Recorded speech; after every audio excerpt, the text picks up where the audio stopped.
Monday finish. So I totally got robbed in terms of that. So it was awesome to be out there this week. I mean, one of the remarkable things about that area, of course, is the fog. And, these mornings start really like kind of chilly, and you can barely see your hand if you extend your arm. And it's just such an unusual climate. The sun peeks through a little bit. It'll feel maybe like 77, 78 degrees. But generally speaking, it is cool. It's almost like crisp. And, it's totally delightful compared to what we get in the Midwest a lot. Well, how would you describe Torrey Pines for someone who has not had a chance to play it, whenever that would be? Yeah. Can you give us your course review in 25 words or less? I think I can. Dramatic bluffs. You're hitting over canyons, and obviously the dominant feature is the Pacific Ocean. So there are not that many holes that are on the water, honestly. Like number 4 is really cool because, if you miss it left, if you miss it really far left, it's in the Pacific Ocean. So it's got, 3 or 4 holes that are on the water, but it's a fairly traditional U.S. Open course. Obviously, it's not tree-lined, but it's long. The rough is a huge factor. The greens are fast. So it's certainly a more traditional U.S. Open spot than, say, Erin Hills. Okay. All right. We have seen a lot of players struggle in the first day and a half. It's still weird to think that players will be on the course till after 11 o'clock Eastern time. But what can you tell us about Richard Bland and Russell Henley? Very little, very little. That's the thing. Now that I'm not a sports writer, I really, it's not like I write about the leaderboard. Yeah. And Richard Bland is somebody, if PointsBet took action on him, it was probably his cousin who bet $20. So those guys were not on our radar at all. I'm seeing actually Bubba Watson now. He shot 67 today, so he's 3 under and looking at it. Let's see how much respect he's getting. Pretty good. Bubba is 20-1. I think everybody feels like Augusta National is the perfect course for Bubba. It favors lefties. It favors super long guys. Right. He had the perfect game to win there twice. It's hard to imagine Bubba's going to be good enough to win twice, but nobody knows. And when you look at this leaderboard, he's probably got as good a chance as anybody. Oosthuizen, Molinari, John Rahm is solid here at 2 under. So talk about a wide open event. Rahm is favored right now plus 400, but man, it could go anywhere. Yeah, he finished with a 70 today, Teddy. He's -3, so he's in 3rd place. But I have a bet, not with PointsBet, but this is just a little private bet with a local pro here. And I bet that no one will be under par for all 4 rounds. 23 players were under par yesterday. So I'm hoping that all of them have par or worse in them in these next 3 days. So that's actually really intriguing. So the page name-a-bet this week was, will any player be par or better for all 4 rounds? Yeah. And it was -200 boosted to -160, I believe. And honestly, I remember looking at that and saying, no way. I would need like +800 to bet that. I just was so skeptical that you're going to have somebody who's, going to be 71 or better for all 4. Yeah. Still skeptical, but look, so how many guys do you think you have to dodge? So yours is 70 or better, right? It got to be under par for all 4, and I say they won't be. Oh, well, you're golden. If I could get a piece of your action, can I get in on that? John Rahm worries me, though, because it looks like he's on pace for a 2nd under par round, and not much, but that's okay. True. You only have to be 1 under 4 straight days, and I lose. That's true. Rahm is looks like he's about to play 18. That's obviously a par/birdie hole. Yeah. If he pars it, it looks like he is in with 69. So, he is the one you have to worry about. You probably don't have to be too concerned with Russell Henley. Oosthuizen, no, he's 1 over today. Yeah. Bubba shot that 72, so you might only have 1 guy to dodge. I like your chances. I hope every player has 3 great rounds. And 1 that they want back. That's all I need. Exactly. Very true. All of the name-a-bets and all the boosts, and no one does golf. Of all the betting platforms, and I'm not just saying this because I'm talking to you, but between you and Paige, you do a better job with golf than any of the other platforms. Yeah, thank you. I mean, I'm not going to fight with you on that. I truly believe it. I think for a lot of tournaments, we're offering, I mean, I've seen the numbers. We offer 5 times what we call markets. We call bets markets. So we're offering 5 times the number of markets as sort of the average online sports book. And I would have to think at least 2 times more, than the sports books that you've heard of. Because, Paige and I are so enthusiastic about it. We've got Jay Croucher, who's our head of trading. He does a lot of Golf Channel, so he's enthusiastic about golf. And, I had a day last week where my job was just to think of novelty props. Will Phil hole a bunker shot? I can't remember who suggested that one a few weeks ago. I had Phil versus Xander versus Phil. Yeah.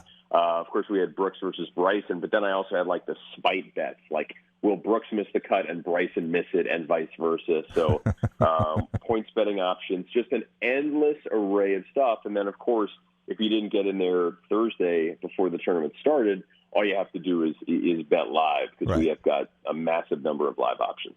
Well, that's the thing. People say, well, I'm not going to bet on who wins the tournament. You don't have to think about that. You've got so many other ways to get involved with this and to follow it. That's what makes it here's intriguing. A perfect example. Right. Like, today, I think pretty soon here, there's going to be a threesome of Morikawa, Justin Thomas, and Brooks Koepka. Yeah. So that's pretty exciting. Who is going to have the best score? Right. Koepka's favorite at plus 139. JT is second at plus 188. Morikawa looking for a bounce-back round, plus 203. So you just jump in there, order the hole-by-hole stuff, man. It's, again, endless arrays to entertain yourself. And after round 1, Jordan Spieth was so bad. Does he make the cut? Yeah, I got to look where he is right now. Let's see. I was seeing him kind of struggling before. So right now he's 4 over. As you know, he probably has to improve by 1, and he's not going to 77-69. So that's going to be an interesting one. I think it will really depend on, what the wind conditions are like late in the afternoon. Yeah, absolutely. So now we have, this will be the 3rd major. We still have the Open Championship. Did you arrange it with PointsBet so you can go to all these major venues just before the tournament? Are you be heading over to Europe too? You know what? I would love to, but I scheduled my annual golf trip that week. We will be in Wisconsin at Erin Hills, Sand Valley, and Mammoth Dunes. So I can sadly promise you I will not be crossing the pond. Hopefully we'll be doing some coverage, I was going to say via satellite, but that sounds really old school. Hopefully there'll be some video calls and whatnot. It's just so different now. The calendar's changed. And then obviously we get the FedEx Cup playoffs in August. And then really exciting, of course, is this is a Ryder Cup year. And it's at Whistling Straits. And I've got a round set up at Whistling Straits in August. So that is going to be fascinating from both just a U.S. versus Europe perspective and a betting perspective. Well, I have a name a bet for you. Talk to me. Try to help you when I can. These courses that Teddy Greenstein's going to play in Wisconsin, will he get 5 birdies? You're amazing. That's actually a really good I think it's probably right around there. So I'll play 4 rounds. The 4th round is at Lasonia, which is this really amazing, these are all public tracks, obviously. And I think 5.5 birdies would be a totally fair over/under for these 4 rounds. So I think we got to whip that one up. The other one we're hoping to do is I might see Paige in a couple weeks in Denver. Yeah. So I want to have a long drive contest with her. She will destroy me in a normal golf event because she's a legit scratch. I mean, she once went out to Torrey Pines in a college event and shot like 5 under. That's how good she is. But if I get a hold of one, Jack, I am going to be really happy if I can outdrive a former professional golfer. I have to tell you a quick story about the best trophy I ever won. And, they have media days before all these tournaments. And so this was the U.S. Open at Oakland Hills in 1985. And I went out there, and, I didn't hit the ball that far. 250 is a good poke for me. If I get 260, that's great. And, of course, the distances were a little different in those days. But I went out there, and I'm watching some of these guys just pound it on the driving range. I'm thinking, well, forget about that one. But they had a unique competition, Teddy, where they took a tape down the middle of the fairway, and it was your distance minus double your distance off the tape. So if you were 10 yards off the tape, it cost you 20. Subtract it. Oh, cool. So I said, well, I got nothing to lose, and so I'd let it all fly, and I hit maybe as good a drive as I've ever hit, and I went out there, and I was 262, not that far, but I was 2 inches off the tape. Jesus. And, I could have hit another 100 drives, and I couldn't hit that. So now we go to the dinner at night, and, then they're giving out all the awards and closest to the pins and all the stuff, and then the long drive thing. And so I'm looking over, and a couple guys who really pounded the ball, and they've kind of got a bet on who's going to win this. And they called my name, and they both looked at me like, are you kidding me? So I walked up there, and they gave me a silver serving plate that had all of the winners' names from the other U.S. Opens that had been played at Oakland Hills on this plate, right? Oh, so the God. thing is over, and I have got to dash home because I have to show my dad what I won. He's not going to believe this, right? And so I walked in, and I said, hey, Dad, guess who was a long drive champion? And he said, who's that? I said, your kid. I said, give me a break. I showed him the thing. And he said, where'd you buy it? No, I said, I didn't buy it. I won it. And for the next 5 years, as long as he lived, he always thought I bought that thing somewhere. So could never convince him. That is a great story. So did your dad, was he being a wise ass, or he really did think you buy that? Oh, he really thought, well, my kid's an operator, he's a conniver. He probably borrowed it from somebody. This is a joke. And he says, yeah, you couldn't hit the ball 262. And I said, well, I guess what? I just did, And so he thought that was just bizarre. Never happened. But it never happened again. So that's all right. Very, very funny. I love that story. Yeah. So in terms of this tournament now, somebody I know who I respect a lot said Justin Rose oh, my God, a player to watch, right? Can you believe what happened? So, I would feel bad about a pick if the guy missed the cut by a couple. Yeah.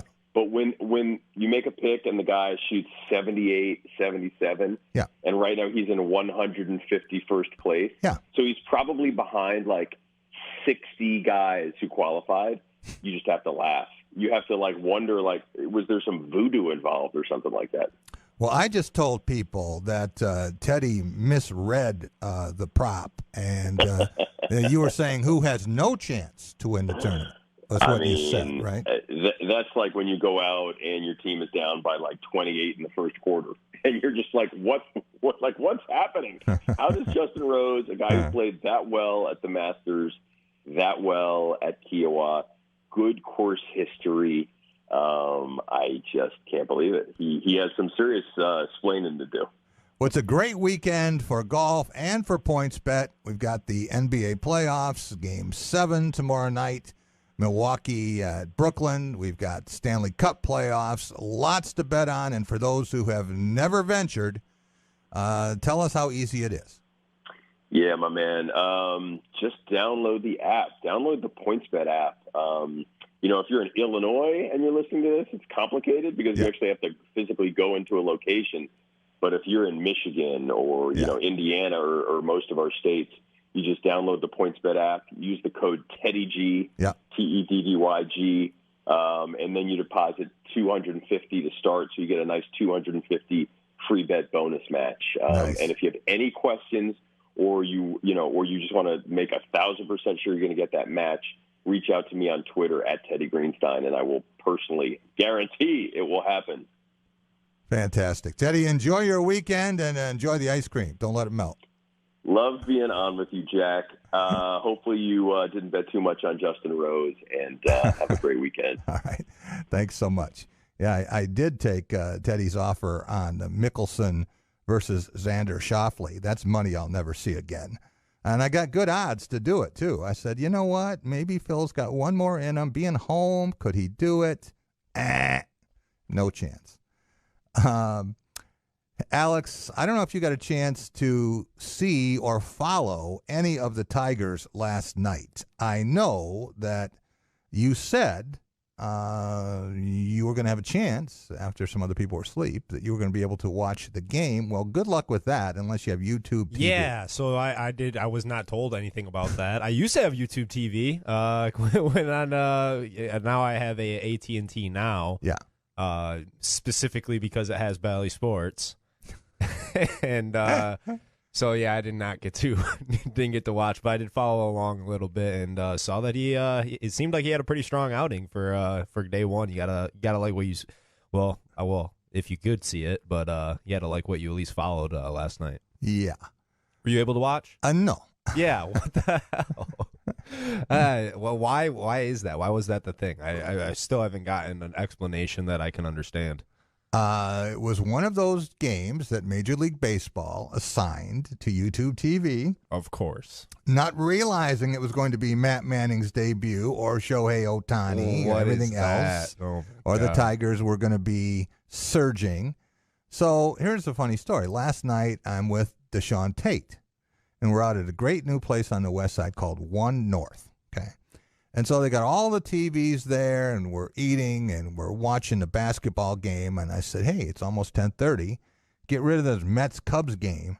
And so I asked, fairly politely for me, and I said, yeah, we'll get it. And then they didn't get it. And so I grabbed someone coming by, and I said, hey, I want to see the Tigers on this TV. And so they put up swimming on two TVs. So now I'm starting to get just a little bit irritated, right? And so I said, look, do we have to go across the street to find a place that can give me the Tigers game? So we are trying everything. We can't find it. Well, I still didn't know what the difficulty was. So I start to raise my voice a little bit. And I said, it's Bally Sports Detroit. It's not that tough. Well, it turns out it was really tough. Well, I hope you gave her a well-deserved apology on that. Yeah. Yes. So, I made up for it with the tip. Yeah. Yeah. Good. No, but I mean, you could have at least given us some sort of heads up. I mean, I didn't receive. I mean, I follow Bally Sports, Tigers, all that on Twitter. Yeah. I didn't see anything, and unless they threw it out there at 2 a.m. or something, I didn't see anything. I mean, that would have been nice to know for your young guy that's coming up and throwing in his debut that hey, we're not going to be holding it on Bally Sports. You might want to maybe get a free trial for YouTube TV tonight or something like that. I mean, geez. Yeah, and the fact that it was a 7-5 final, I wind up walking the dog. Okay, this is about midnight, and talking to Fred Thompson, and I wanted an update. And he's asleep. He's given up. He just says, I got no chance to get this. So I'll find out in the morning. So a lot of people very frustrated by this because a 7-5 score hides the story that Manning pitched really well and Shohei Ohtani was terrific. Yeah, no, I think he finished 5, 2 earned runs, something like that. Yeah, no, I mean that's exactly what you're looking for. I mean, coming out for your debut. I mean the third guy of the big three that we've been waiting on. So. Yeah, it was great to hear that he and to go against an all-star caliber pitcher, and I would have loved to see shrink. it. I would have loved to see it. Yeah, there was a lot of other television worth watching last night, and the Tampa Bay Lightning got the win over the Islanders on Long Island to take a 2-1 edge in that series and get home ice back. And how about the Milwaukee Bucks? What they did, Chris Middleton was awesome. He had 38 points, and they got the best of the Nets. And every time the Nets would draw within 5, Milwaukee would just shift gears, and next thing you know, they have a 14-0 run or something, and they stretch it to Game 7. That's 8:30 tomorrow night. What kind of chances are you giving the Bucks in Game 7? Good. Good? You think so? Yeah, because I think they should have won Game 5. Mm-hmm. And I think they know some things now. There's one thing that happened in Game 5, and that's Kevin Durant. I mean, if Kevin Durant doesn't just play absolute, I mean, even out of his mind for him, yeah, you're right. This thing could already have been wrapped up. So yeah, we'll see. I mean, Kevin Durant's not going to get 49 points every game, and he was incredible. And they almost need that to. Game. Yeah. They need him to. So. And Jeff Greene had 27 that game. He was 7 for 8 from deep. That's not going to happen every game. So I see more ways that Milwaukee can win, but I have to be convinced that they will win. And Mike Budenholzer is coaching for his job. Now we have 6 vacancies in the NBA, and they're coming fast and furious. And Budenholzer's job would be number 7 to be open out of these 30 teams. So, it's a significant amount of turnover that we are in for. All right. Let me tell you a little bit about the rest of the show before we go to break. When we get back, we're going to talk with Mick Grewal, attorney who is representing Matt Schembechler and a number of other players, University of Michigan athletes in the Dr. Robert Anderson case. And we haven't done much with this. Was waiting to see how this would happen. But much like the Nassar situation, when there's a story that needs some elaboration on or clarification, we're going to reach out and try to provide that. So we're going to talk with Mick in about 5 minutes. And then in the 5 o'clock hour, Alex, Tom Crawford, Blue Belly Tom, is going to be with me. And we were both just at Estes Ledley Funeral Home, about 5 minutes away here downtown, for the visitation for Jerry Pecora, who is a very well-known name. He was a basketball player on some terrific Lansing Gabriel's teams and Lansing Community College, and probably more calls to my shows over the past 19 years than anyone else. In fact, we used to have a deal before he moved to Alabama where every day the last 5 minutes were reserved for Jerry. And no one else, we wouldn't take their calls. We don't take a lot of calls, very few. But he always had a spot whenever he wanted to use it. He was very funny. And then we did some mock games. We did a national championship game back when it was LSU and USC before they actually had the playoff. And we played it out. We had a simulation. We had a script. We had the whole thing. And it lasted for 3 hours. We did the same thing with the all-time Major League Baseball All-Star Game. So we had players from all different vintages, and we had a script, we had sound effects, and he was our on-field reporter interviewing dead people for those games. But he was hilarious and passed away, missed by everyone who knows him. Lynn Henning is actually flying in from Georgia tomorrow, and I think he's going to do the eulogy for it. But a lot of people who knew Jerry couldn't say enough good things about him. Just thinking about him brings a smile to your face, a tear to your eye. All right, we'll be back in just a minute. Mick Grewal is going to join us, and he's going to provide some illumination, we hope, on the Dr. Robert Anderson case and what Bo Schembechler knew and when he knew it. We'll be right back.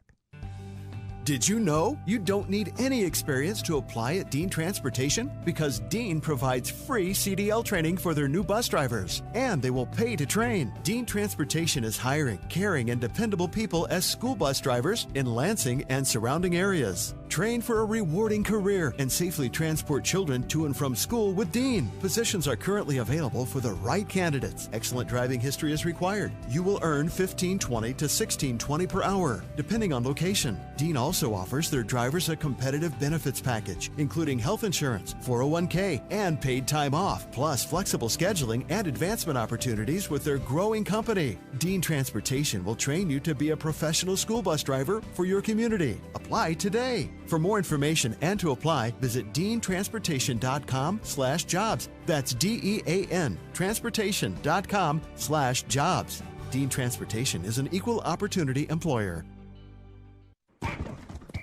Welcome to Be the Referee with MHSAA Assistant Director Brent Rice. After an uproar about officiating in a recent pro football game, an online article appeared with the headline, "Why in the world would anyone want to be a referee?" It's a good question. While everyone in the game, players, coaches, and officials, strive for perfection, only the officials are ultimately expected to reach that standard, and that's simply not fair. So why would anyone want to be a referee? Every referee will give you 3 little words: I love it. They love it because they know how important it is, no matter the level of play. And they want to be right all the time, and most of the time they are. And like a lot of other things in sports, the friendships and relationships built, the memories, they can't be beat. So we'll all encourage people to join us as referees, and for those of you who can't or won't, to stay in your lane when at the game. Thanks, Brent. You can be a referee. Go online now to register at MHSAA.com. Be the Referee is a production of the MHSAA Network. Thinking of a new air conditioning unit for your home? Hi, Peggy Doty with Doty Mechanical. A new Carrier high-efficiency AC unit will lower your energy usage and increase your home comfort. Current Carrier Cool Cash offers and available utility rebates mean your savings have never been better. Call Doty Mechanical today at 327-7777 or visit us at dotymechanical.com for your free estimate. For heating and cooling, the names to know, Doty Mechanical and Carrier, turn to the experts. Live across the Great Lakes State, you're connected to Michigan's most engaging and influential radio and television program, Michigan's Big Show, starring Michael Patrick Shields. Great to be with you, Michael Patrick. You're the show I would want to be on. Forget those other ones. Michael Patrick, it's always a pleasure to be on the air with the King of the Airwaves. Thanks for having me on again. That's a very good question. Those are all great questions. Good morning. Thank you. Michigan's Michael Patrick Shields. I'm Tony Cuthbert with your Spotlight Sports Update. The Tigers' ninth-inning rally fell short in a 7-5 loss to the Los Angeles Angels last night. Detroit starter Matt Manning allowed 2 runs and struck out 3 over 5 innings in his Major League debut. Tonight, Jose Urena is set to go to the hill for the Tigers while the Angels counter with Alex Cobb. Pistons forward Sadiq Bey and center Isaiah Stewart have been named to the 2020-21 NBA All-Rookie teams. Bey took first-team honors while Stewart is on the second team. Bey is joined on the first team by Charlotte guard LaMelo Ball, Minnesota guard Anthony Edwards, Kings guard Tyrese Halliburton, and Houston forward Jayshawn Tate. The Bucks and Nets are going the distance in the Eastern Conference semifinals. Chris Middleton scored 38 points as the Bucks forced a Game 7 with a 104-89 win over the Nets. You're listening to The Drive with Jack Ebling. So for all the doubters out there, stuff it! SpotlightMediaStudios.com. Welcome back. It is The Drive with Jack, the Spotlight Radio Network. Jack Ebling here with my producer, Alex Heward. Alex, let's go right out to our guest line. Very happy to welcome, first time we have had him on the show, Mick Grewal joins us. He is the founding and managing partner of Grewal Law. Mick, how are you? Good, Jack. How are you doing?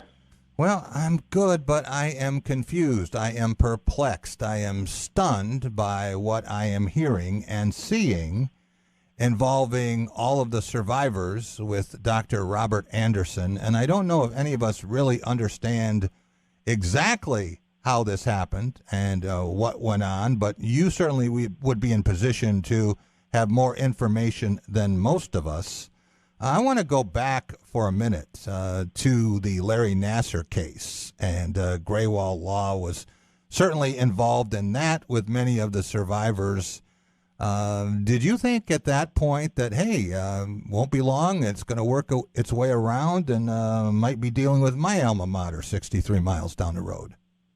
Actually, I never thought that would happen. When we did the Larry Nassar case, and there were at least originally 333 victim survivors that came forward, my office, along with a good friend of mine, his office, John Manley, we represented all 333 women. And when we reached that settlement with them, we were thinking this was like the largest sexual assault scandal ever. And our hope was that we would educate people, people would be willingly come forward, people wouldn't be in denial, and nothing like this would ever happen again, let alone 60 miles away. Well, now we are talking about something much bigger in scope in terms of the number involved and also the prominence of the program. Is it safe to say that we're at roughly 900 survivors at this point? Yeah, I actually would say we're at over 900 survivors that have come forward, that are part of the case or will be part of the case that's pending in confidentiality mediation right now. And there's more that haven't come forward yet because, as you are probably well aware, each survivor comes forward on their own time frame. Right. Someone said, well, yeah, this is a football issue, but I think there are some females involved here. That has not been spotlighted, and there's a significant percentage of Anderson's victims who are non-athletes, right? Correct. I mean, you have athletes, you have football players, hockey players, basketball players, wrestlers, but you also have physicians who are physicians now, regular students, pilots, people in the community, people within the LGBT community, and female victims. Well, there are going to be more press conferences, I have to believe, as the mediation process continues, and I'm sure a lot of people would like to have that resolved quickly. I can't imagine why the University of Michigan would ever want to drag this out into football season. And I would think it's in their best interest to try to get this thing resolved.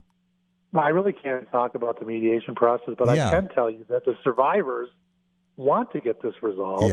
Yeah. They wish this could be resolved expeditiously, but, we've been involved in this case now for well over a year. Yeah. And more and more information is coming out. I mean, recently, probably maybe 3 weeks ago or so, the Wilmer-Hale report came out. I'd like to be very clear on this. The Wilmer-Hale report is not an independent report. A lot of people get mixed up because they think this independent report came out and, Michigan's doing the right thing. Right. That is a report commissioned by the University of Michigan. They hired them. We have been very clear that we've asked for an independent investigation to be held by the Attorney General's office because that's a neutral party in this matter. And, we're not getting any response. If you listen to the press conference and the statements from the survivors that have spoken over the past week and a half, they've all asked for the same thing. They've asked for transparency and accountability. Right. They asked for an apology. Not an apology dealing with what Anderson did, right, but an apology from the university for what they failed to do. Right. Protect them.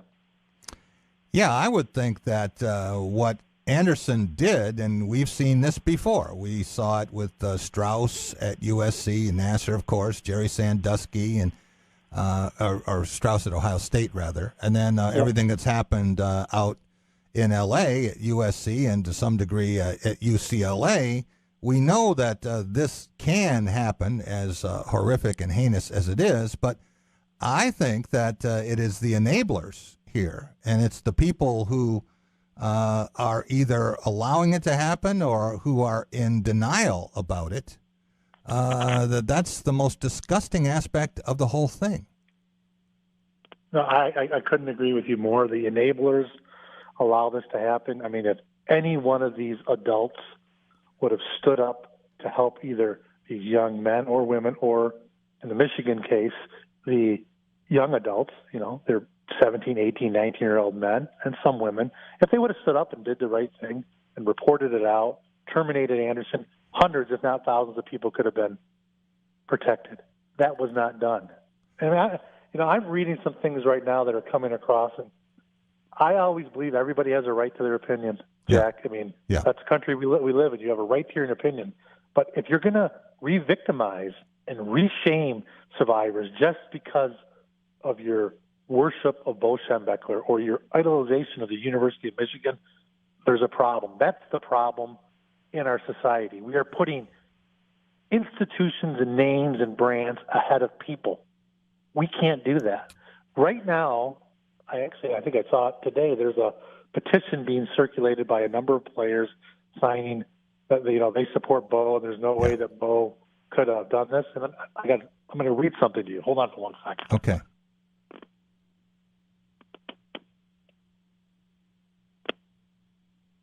All right, Mick is looking for something he's going to read. There's a quote, and I hope you can read it, because I'm going to quote exactly from their statement. In their statement, they're basically saying there's no way that Bo could have known this, and if he did, he would have done the right thing because that's his integrity. And then they make this statement. It is reasonable to assume that Coach Schembechler, like many at the time, believed the physicals were not abusive, but rather performed in accordance with standard medical practices. That statement alone is hurtful. It's re-victimizing these people. The reason being is, remember in Larry Nassar, he kept telling everybody this was a legitimate medical treatment. Right. He told Coach Kathy Klages that. It went to the Title IX office. They put restrictions on him. Everybody said it was legitimate medical treatment. Many people believed him. Yeah, everybody believed him. But that statement is not true when you have people that come up to you and say, "Hey, coach, this is happening to me. What's going on?" And the coach's response is, "Toughen up." "Hey, coach, I have a migraine. What the hell's going on?" And Mr. Goldman said that Coach Schembechler went into Canham's office and said, "Why isn't this guy terminated?" You know what? It's no longer a legitimate medical treatment, allegedly, when people are complaining of the conduct. So I don't know why these other players want to re-victimize their fellow players, teammates, students, fellow alumni. Does it make them feel better? Well, there's a credibility issue here, and when someone says that Matt Schembechler is hallucinating or exaggerating, they weren't there, they can say that maybe there was an axe to grind, or they can find something else to discredit a survivor. But when it's someone's son at 10 years of age and he's struck in the chest and knocked to the floor, and when allegedly Matt's mother, Millie, who's a registered nurse, had gone to Don Canham with this, and at that point it seemed like this thing might be taken care of, and suddenly Dr. Anderson is there for another 34 years? 34 years. And go back to, I can understand if there's one person coming forward and it makes people want to second guess themselves, that's okay. Two people, I understand that. We have now, in the last week, 4 people came forward with their identity and said not only did they tell Bo, but they told Don Canham. You have, I think, another 3 or 4 people in the Wilmer Hale report who said the same thing. I know, because I read the profile statements of the majority of the survivors, that there are dozens of other people that told coaches, trainers, people in positions of authority, including Tom Eastope, who's now deceased, who, under a deposition, agreed that he terminated him, but then he came back as the team physician. So we can't say that people didn't know. Everybody knew. Why? Now, they may want to say that they thought it was normal. Yeah. Okay, if that's their excuse, fine. But it's not normal when people complain. We know what people have testified to as to what actually occurred, but one of the questions, and a lot of the doubters have voiced, and I can understand why they would wonder what the motivation was, what was the purpose? Why would someone as successful as Bo Schembechler tolerate this and put his athletes through this?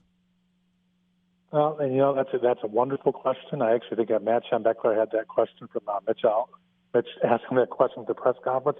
And we can only speculate, but we know, and don't get me wrong, people have a right to think that Bo was one of the best coaches in the country, because he was. He had never had a losing season. He was a great coach. He was a great motivational speaker. People can be good at things, and they also can be bad at things. This type of thing over here, in my opinion, Bo needed Dr. Anderson to assist him to continue to have players play, even if they were hurt. But this is speculation on my part. I don't have any evidence of this. This is me just deducing, after reading things, what other rational explanation could be there. Or did Dr. Anderson have something on Bo Schembechler? Or did Mr. Canham have something? I don't know. Is it just because they wanted to win for the brand, to create the most winning football program in the country? And they did it, but at the expense of players, students, athletes, and other people. The mantra, the thing that we heard and still is prominent in University of Michigan lore, is the team, the team, the team. The team comes before any individual and their health and safety? Well, I'm a Michigan grad. I'm true blue. This right here is actually shaking me to my core, too, because if it happens here at the University of Michigan, it can happen anywhere. I thought the same thing in Michigan State, but you know what? People thought I took the Michigan State case because, believe it or not, I was a Wolverine. Mm-hmm. I told them at that time frame, I remember even some of my friends that were all diehard Spartans, they were saying, "You're only doing this because of that." I go, look, it doesn't matter to me where it occurs. If something bad's happening, my job is to go help people. And it happened at the University of Michigan. It happened at Ohio State. We all hate Ohio State. It happened at Ohio State. It happened at Penn State. happened at USC, happening at UCLA right now. And apparently our culture, at least 50 years, 40 years, 30 years ago, it tolerated this because no one wanted to speak about sexual assault. This is the first time now that people can actually openly speak about sexual assault without being, constantly victim shamed and re-traumatized. It's still occurring, but to a lesser degree. And I actually think that's why, in general, people want to talk about it. They're open to talking about it because they're being believed. But there still is victim shaming going on, not to the same degree, but our society, I would hope, has evolved enough that we can have an open conversation about this. Because if we can't, this will continue to occur. Someone said that now a victim, and he's not a survivor, is Bo Schembechler because he can't defend himself and anyone can say anything they want. Are you 100% convinced, Mick, with all the people you've talked to and all the documents, everything you have seen, that he was aware of what was happening? Yes, I'm 100% convinced. Not only am I convinced just because Matt Schembechler said it, not because Daniel Kotowski said it, Giovanni Johnson said it, Mr. Goldman said it, the people that said it internally in the report, other players that I've spoken to said this was well known throughout the football program. What was this about coaches threatening players or saying, hey, if you don't shape up, you're going to have to go see Dr. Anderson? They would send you back to Anderson because of the uncomfortable nature of going to Anderson. I mean, you got to think about this. A football player, a wrestler, basketball player, hockey player, their masculinity is being attacked. And that's why most of them don't come forward. It's very difficult for men to come forward when it deals with sexual assault. But now, in our society, they can do that. Now, I understand the people coming forward saying that Bo can't defend himself. I can appreciate that. But we're not here to actually put Bo on trial. We're here to put the university in a position of why they allowed this to happen. It's already been documented that Thomas Easthope knew, terminated him, and somehow, within a year later, Anderson was working in the athletic department. How? How did he get his position back?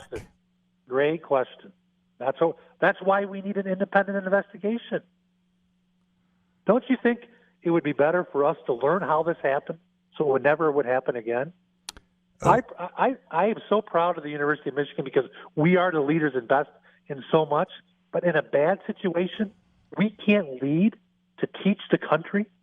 Why can't we be the leaders and best in this situation and create an institution or facility that teaches people about predators and pedophile predators, educates people so this doesn't happen to any other students, any other children, anybody? Mick, we can't talk about the mediation process that is sensitive and ongoing, but how much would it matter if there was a sincere, honest approach from the University of Michigan that included an apology for its actions, not just those of Robert Anderson?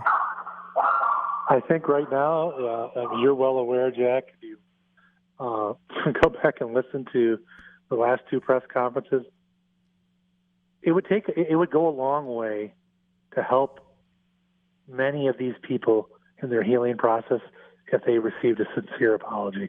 Not an apology for Robert Anderson's actions, but an apology for the university's inability to act and defend them. Again, that's what occurred.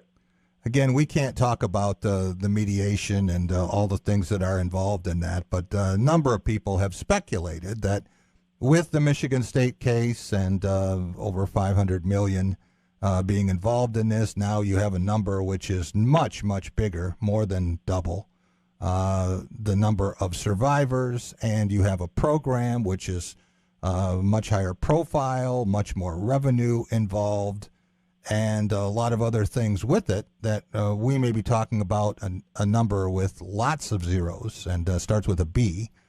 But I am confused a little bit with this, Mick, in terms of some of the things that are alleged here. And we've heard of horrific incidents with Jerry Sandusky and Nasser and Strauss and all the things on the West Coast. But yesterday, when John Vaughn was talking about basically being instructed to masturbate, and he used the phrase sperm samples.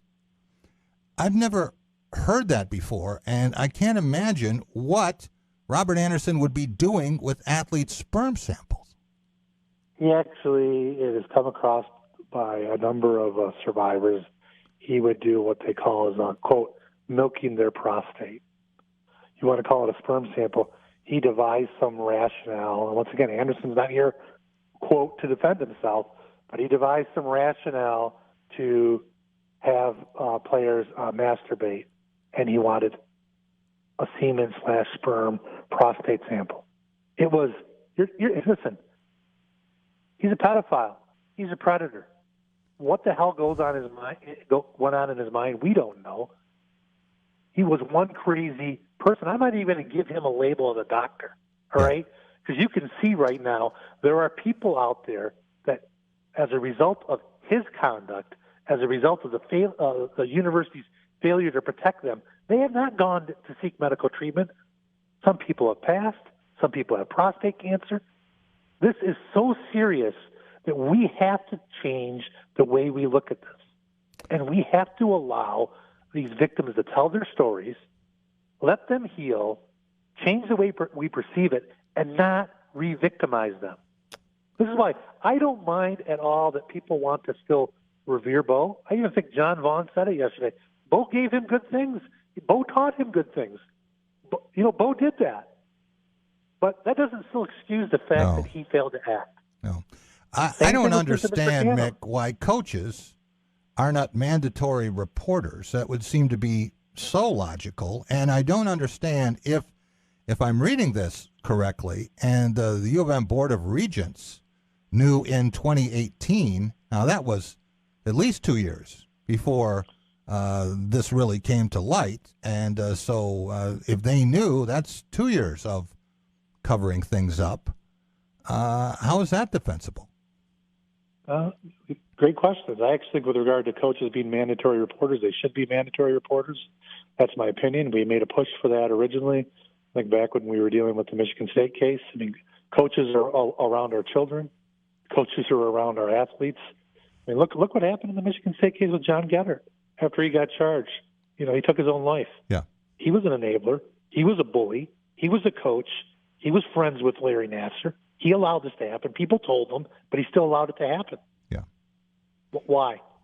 So here we go with Anderson, Bo, Canham, other coaches. I mean, the list can go on and on. But in the end, right now, we have to change some of the laws to make coaches mandatory reporters along with other people. Yeah. That's a must.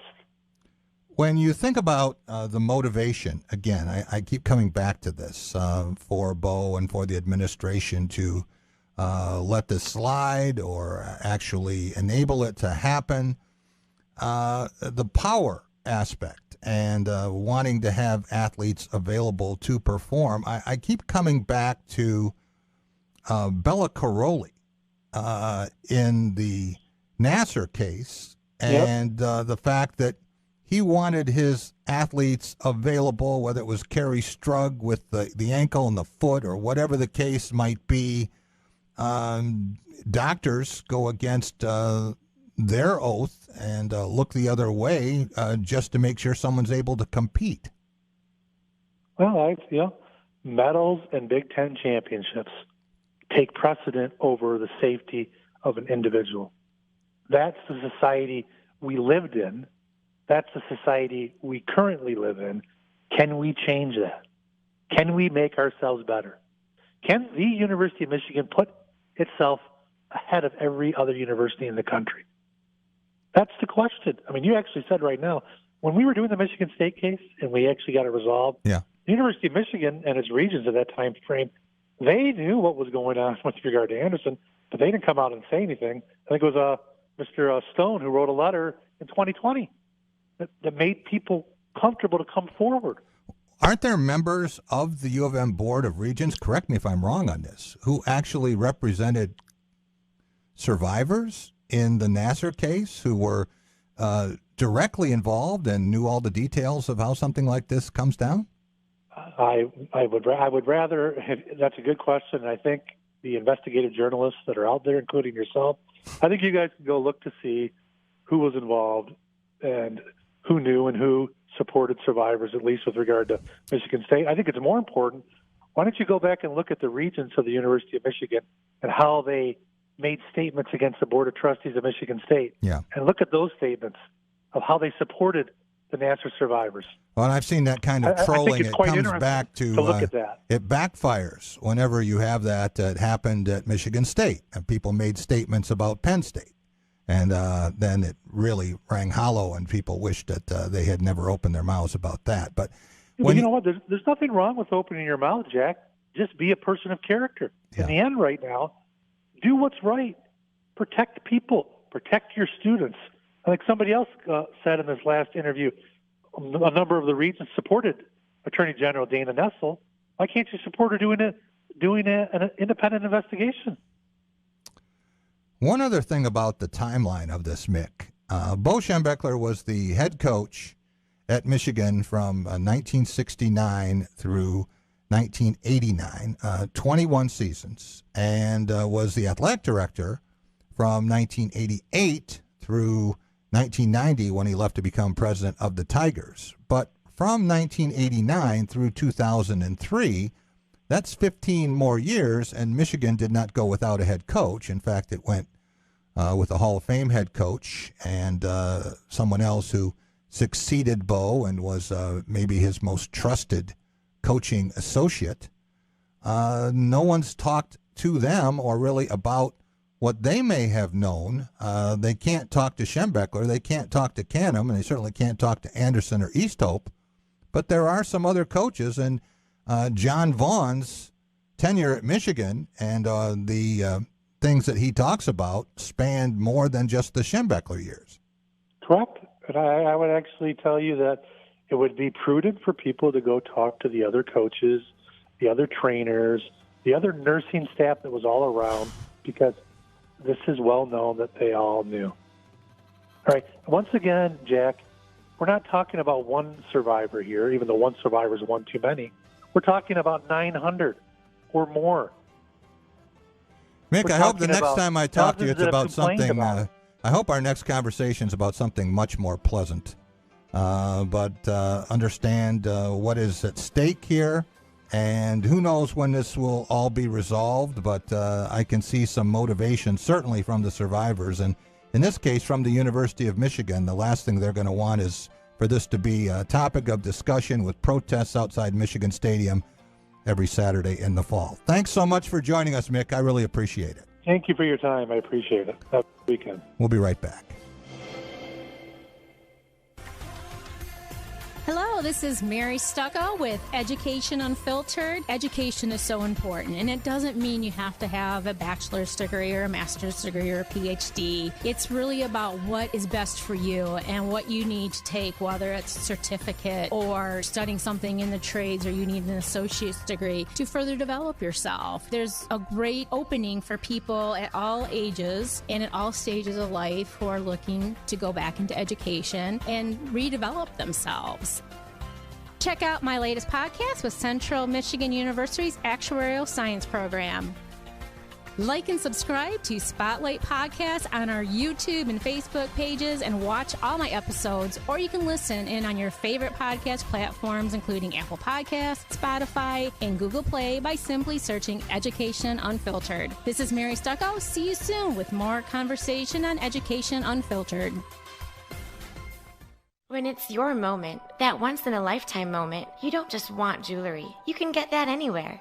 You want a memory that will go down in history, your moment.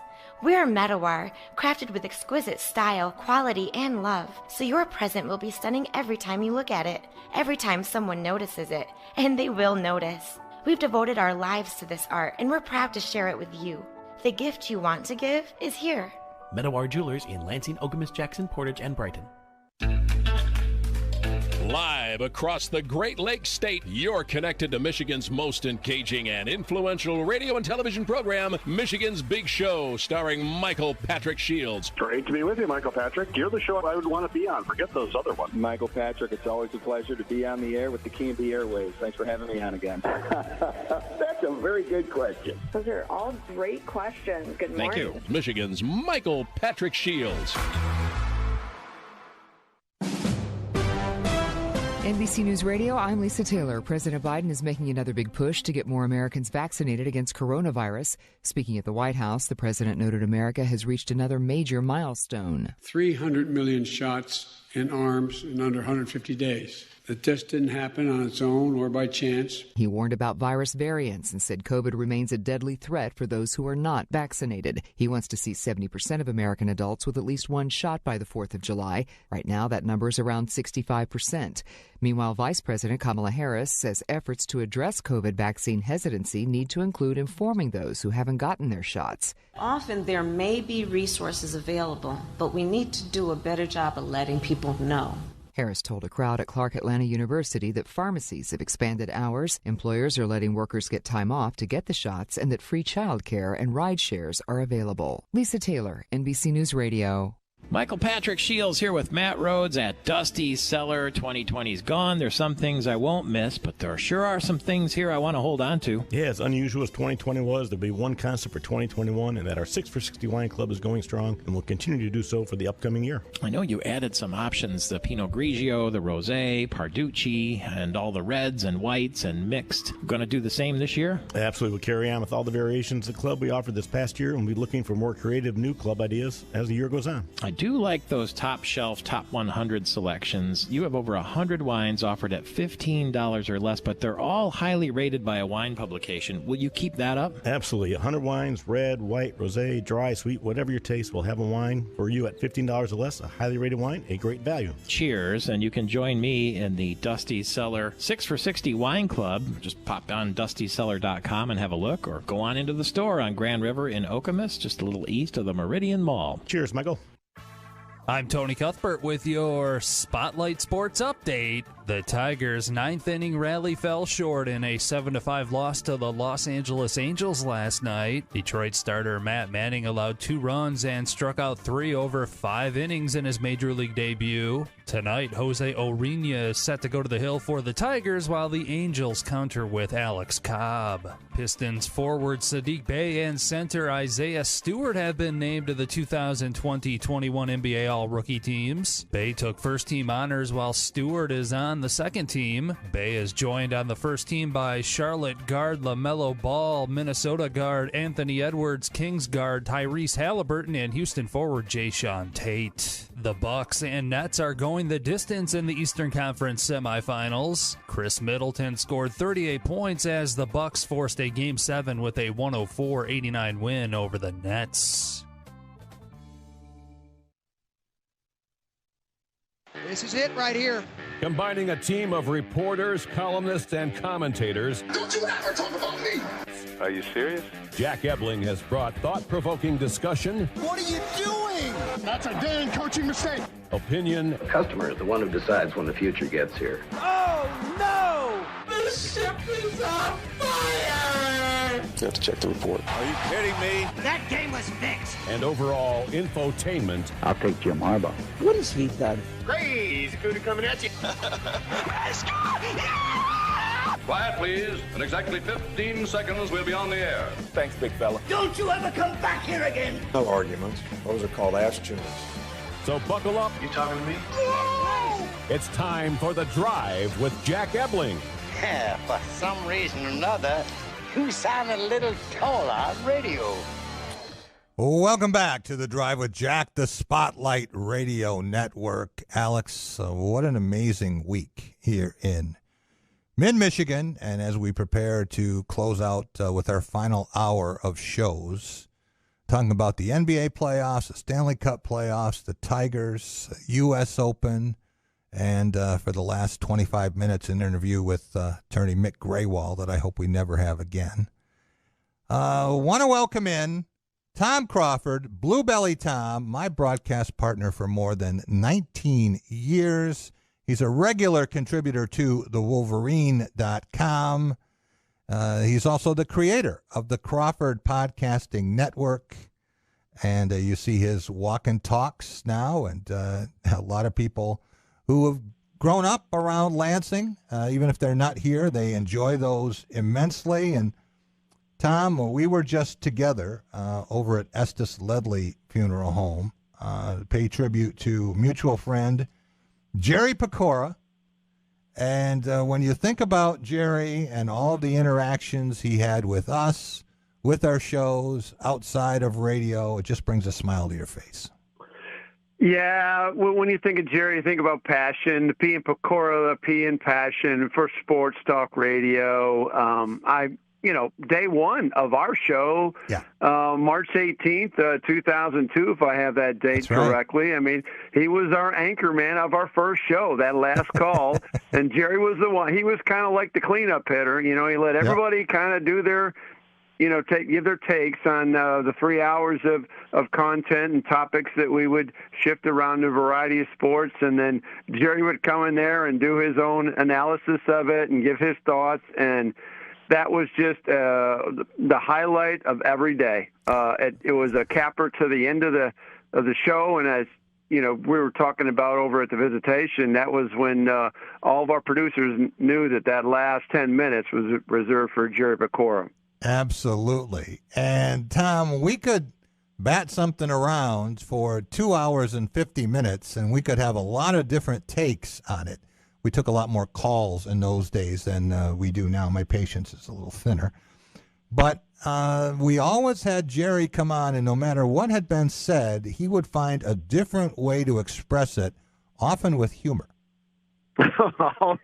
Always with humor and with a digital brain, mind you, because I don't know how he could process all 3 hours stuff that I had forgotten about during the show. He would pick up and poke fun at me for my Crawford dictionary, fabricated words that I would come out of nowhere. And I said, yeah, did I say that? Yeah, yep, I said that. And I don't know where I came up with that word, but all of a sudden that word I would use from that point forward after Jerry validated that word, or made fun of it, whatever. So, yeah, it was over there. I mean, he's been gone for 15 months, but it hits you hard. This is where, with COVID and you're having, delayed memorials and delayed closures, it jolts you all over again. But I was so glad we went over there and with Janelle, we really, share with her what Jerry meant with us, and I think that meant a lot to you and I. Died a year ago, February, in Madison, Alabama, but he is Lansing through and through. Born in Lansing in 1952, May of 52, so he is almost 5 months younger than I am, but he was a pretty good basketball player, too. Those who remember those great Gabriel's teams with Gino Baldino and Dan Donath, I think that Jerry was a key member of those teams and then went on and played a little bit at Lansing Community College. But he was a Spartan through and through and a Yankee. Never let us forget that when the Tigers were winning 43 games in 2003. I think he reminded us every time they lost how many World Series the Yankees had. But he was someone who was as closely identified with Lansing and very proud of it. Just as you are when you do these walk and talks and take people back in history through the community, Jerry knew everybody, and he knew what made Lansing tick. Yeah, absolutely he knew everybody. And it's like, I think you and I realize, and I've been here all my life, with the exception of, going to school in Ann Arbor and then a few years down in Texas, and you've been here since you were in school here. And you're an old guy, and so that's a long, long time ago. So, yeah. How it's a small community when it really comes down to it, Jack. And everybody seems to know everybody. It's a unified town. Sports is big in this town. Absolutely. And Jerry, on that Lansing, it was that consolidated when Gabriel's and O'Rafferty consolidated, together. I think Jerry was on, was on that first team that was consolidated, and these are a bunch of guys that played church ball together, and all of a sudden they're senior, they're playing on the varsity, and having a really, really good team. And Jerry was, a starting player, prominent player, and people would talk about him. And I remember his name, him, Mark Shearhart, and Gino Baldino. There was just really, really solid, talent coming out of Lansing Catholic, and it was fun seeing those pictures. And when you look at those pictures over there from his high school days, it really struck me back in the days in the 60s and 70s how many fans showed up for every gymnasium. Yeah.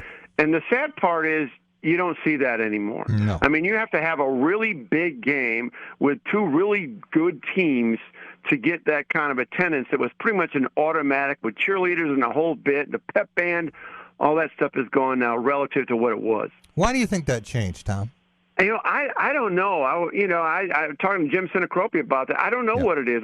I think there's more. I don't know. I just don't. Maybe there's just more options of distraction with smartphones and Netflix and computers and kids not focusing on. And there were fewer sports. I mean, basketball, football, baseball, and there were just fewer sports, and I don't know. I don't know what it is, but it's when I saw those pictures, I thought, oh my God, that gym is packed. And I remember it vividly going to games like that. Yeah, it was fun to talk, as much fun as it can be, to talk with Jim and Sam Sinacropi today. Yeah.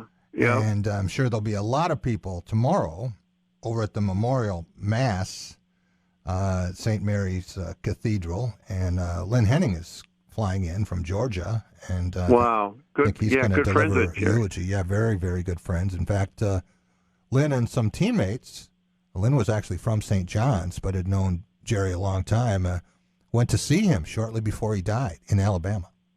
Wow, and I heard the funny story about today in the discussions of that Lynn Henning had this whole creed that if there was a sports talk radio show in Central Iowa or whatever, Jerry Pecora would somehow find it and listen to it. He was just an absolute obsessed with the AM dial and talk radio, and those were great days. I mean, we were part of that, and it was we don't have that same thing now. We have different things. You have obviously electronic platforms, and that's all good. But man, those were the fun days, and we certainly embraced that when you and I started together in 2002, and we had a great run together. Tom, we have done some strange things over the course of this show, and I guess if you're doing it for 2 decades, you do come up with something just to keep yourself amused. But we had a couple of ideas, and I remember running them by Jerry, and I was almost hoping he would say, that's really stupid. But instead, he embraced them and became part of them. I know where you're going with this. One of them was before we had the national championship game with the BCS, and you had split champions. Certainly you know about that with Michigan and Nebraska, but you had LSU and you had USC, and we decided that we were going to play a game. So we had a script, and we followed it through, and we had all kinds of craziness there, and Jerry was our sideline reporter interviewing these people. Dr. Jerry Pecora. Dr. Jerry Pecora. Like Dr. Jerry Punch. Jerry Punch. It was always a takeoff on some aspect of what regular broadcast was at that time.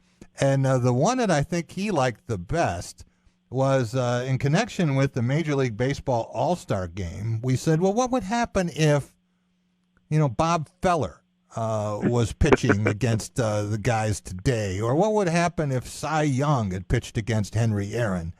And so we came up with this fictional, I think it was fictional, game, and Jerry was our dugout reporter, and he had some amazing interviews with dead people.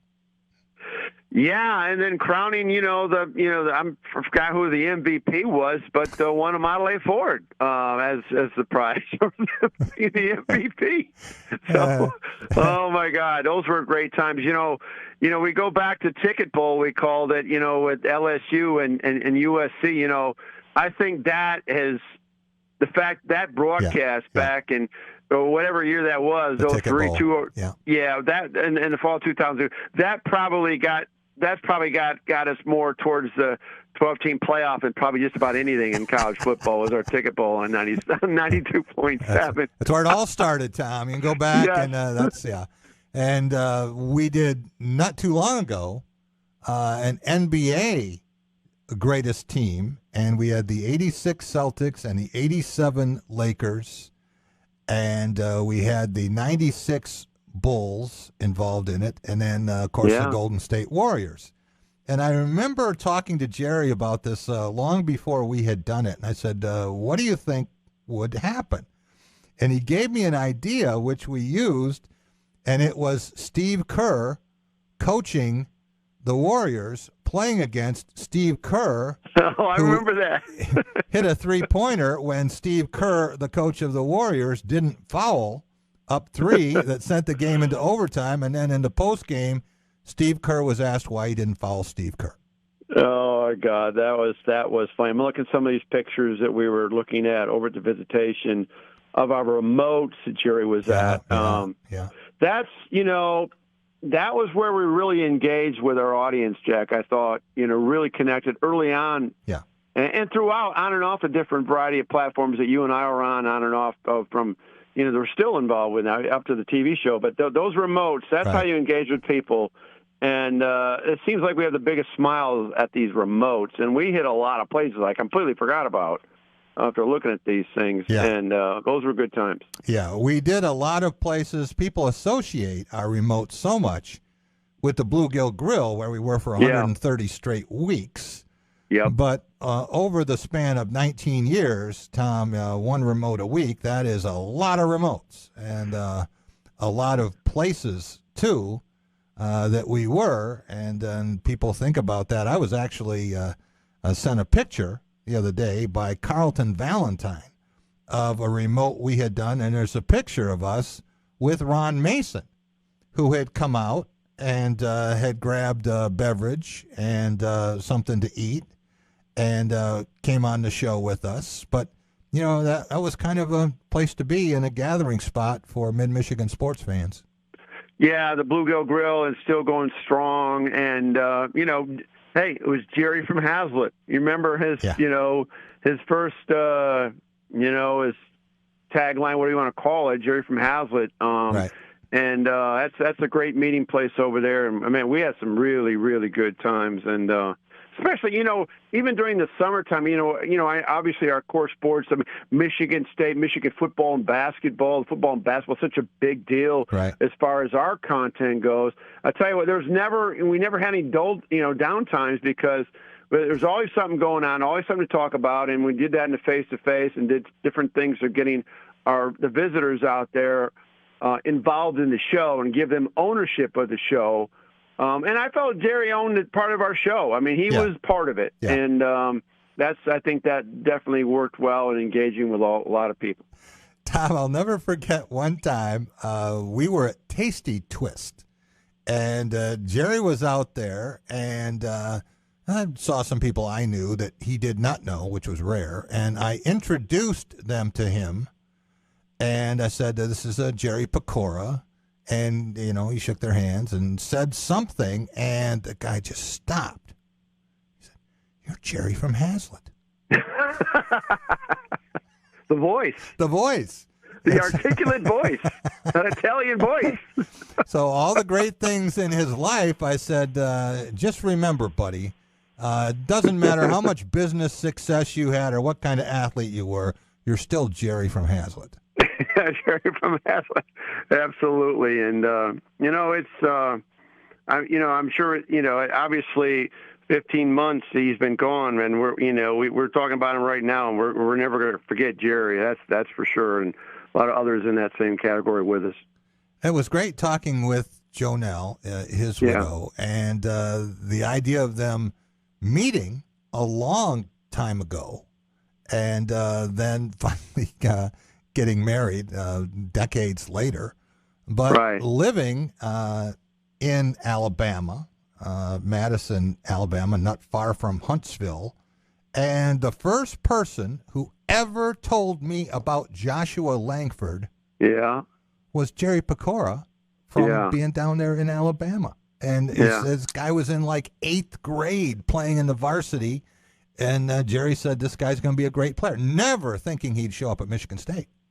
Yeah, and because you don't think of, as far as the state of Alabama, you think of college football player prospects, not college basketball player. And, that was a long time ago, and a lot of injuries happened since then. But, that was he got the scoop on all of us on that particular kid.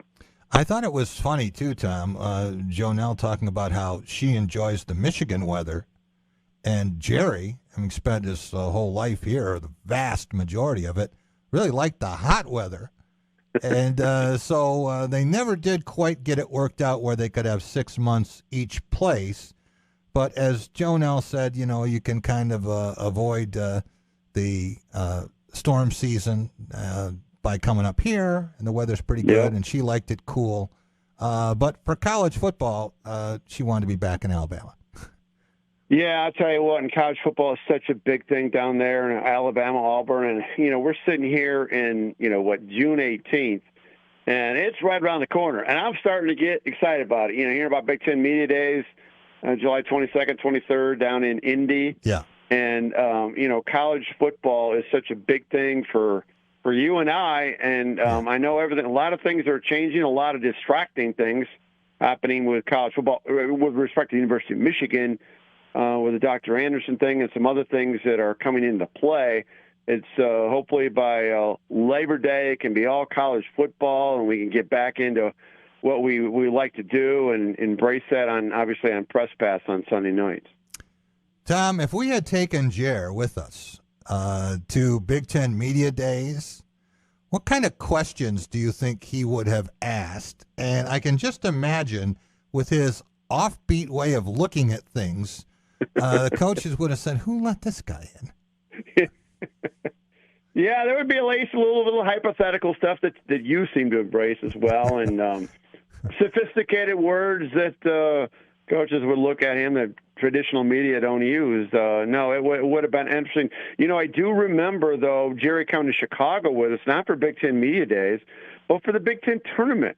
Yes. It was the first year that our show, we took our first winter of our show, and we went down to the Big Ten Tournament, and we were in a hotel ballroom, and we did that, and went to all the games, and that was a lot of fun, and Jerry was part of that, and I'll never forget that. That was, in Chicago. Now, I'd rather have it in Indy, but it was at United Center. It was one of the first years United Center was, in the younger days, that was just built, and I just remember those stone hard rims.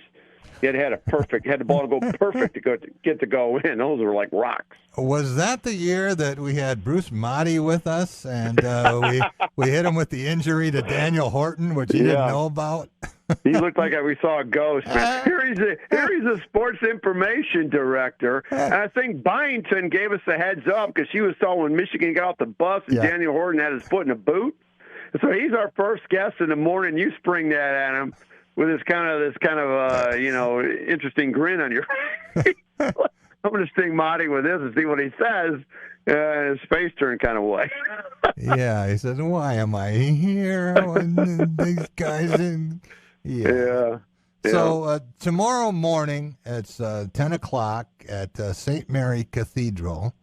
And there will be a lot of stories told about Jerry Pecora, and there'll be a lot of laughs, too, after the funeral mass.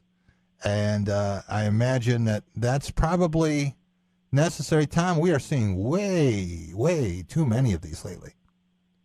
Well, lately I just, it's even non-COVID related stuff. I lost a lot of friends / really good acquaintances in the 60s, like Jerry, an extremely high number. Very unsettling. The problem was what's happened in the last year. With COVID, we couldn't have memorials and funerals and things. The family never has a real they don't have the closure part. Yeah. It's a delayed closure, and that's doubly difficult. And but I think it's important that people follow through with it. I got another one of those coming up next week. I just think you have to follow through on it, and I think it's so important to share those memories and use the word celebrate, because I think that's basically how you have to approach it. Just did this a week ago with Ken Horvath, former Michigan State golf coach and guy who ran Forest Acres and Golf MSU out in Portland. Do you remember the first time you met Jerry? Because I think you knew him longer than I did. Yeah, well, I knew him from high school day. Growing up in Lansing, and I mutual friends, maybe playground stuff like that, and I think when we did our first remote, you really engaged with him, and you had a really strong friendship that was built up with him, and I knew him, and then it was just that voice every week, and it was huge part of our show, and I'll never, I can't thank him enough for that, because I think you really helped our show a lot. I think when you do have the callers, I know you're not doing call. When you do have callers, your show is at the mercy of the quality of the call. Yes. When you do that, and if I had a bunch of Jerry Pecoras right now, we'd be taking calls. Oh, it's a different game then. Yeah. Absolutely, and that's not the. And I'm not disrespecting anybody here. But Jerry was in a category was unusually, articulate and witty, and you got to be a think on your feet kind of guy, and that's the way Jerry was, and that's what added to our show. And you can't expect to get that for 3 hours if you're a caller-driven show, and so that's why you and I, our philosophy was always more of a guest-driven, and just you and I doing our banner bit. I'm thinking back, and I believe I met him in the spring or winter of '79, and it was my first year at the LSJ, and through Lynn and Bob Gross and Dave Matthews and that group, and we killed a lot of brain cells out at DeMarco's. Oh, of course. After hours, and to see John DeMarco there. I haven't seen him in more than a decade, but he was there this afternoon. He was there today. Yeah. Once again, there's a lot of people related to everybody in the food service industry in this town. Yeah. And I'm learning that in the last year, doing my Tom's Take on Takeout things with Terzian and Snellenberger, and it's been a lot of fun. I really get a true history of the restaurant business here in Greater Lansing, and one thing is universal. There's a lot of great people that are involved in it. Yeah. Tom, I got a great place for you to visit. I think you'd really like it. It's kind of a new take on sports bars. I was there last night and had a chance to watch some games on television. It's called One North out on Saginaw. It's the old Reno's West. Yes. Yeah, and I can tell you, you wouldn't like it as much as I do because you're not big into spicy stuff, right? You said it, I didn't. Go ahead.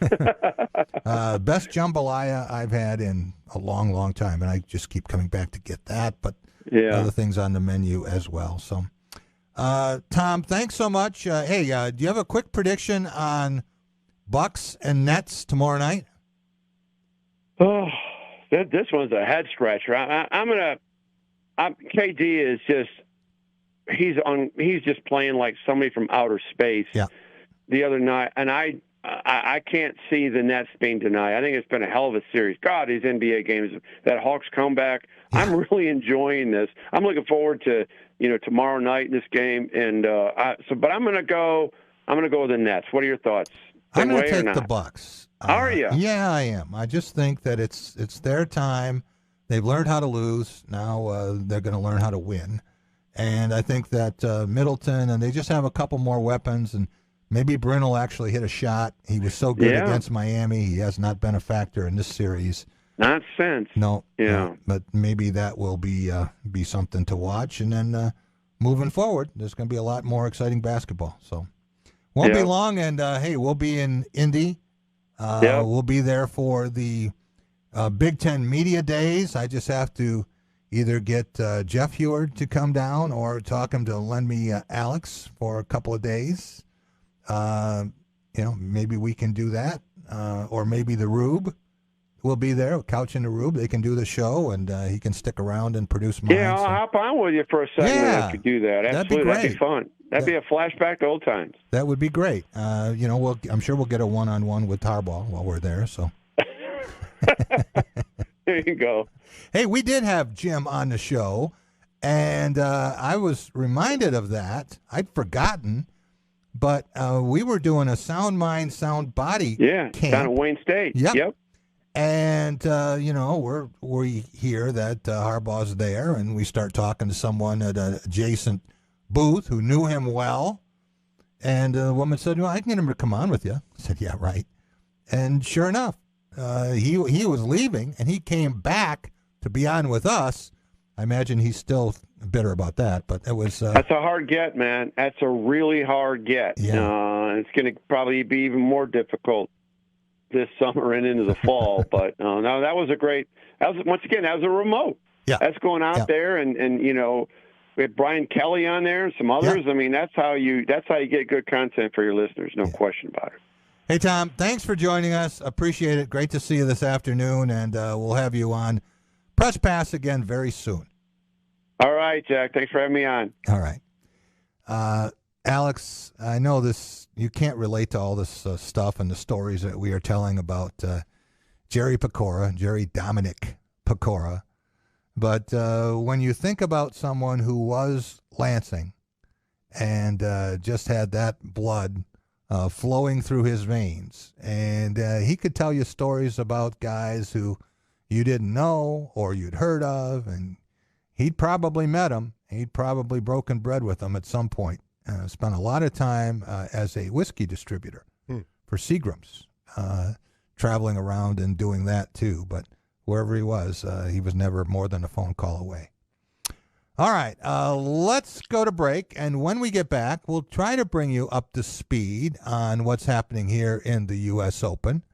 I see Brooks Koepka is 4 under par, and he knows how to win opens.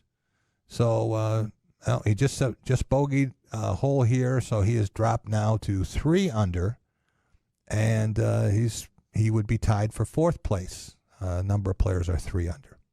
We'll be back with that, and we will talk with Jay Greene, proud Flintstone and former MSU receiver. We'll be right back on The Drive with Jack. Call it a sense of purpose, a higher calling, essential to our children's future. We call it our passion at Dean Transportation.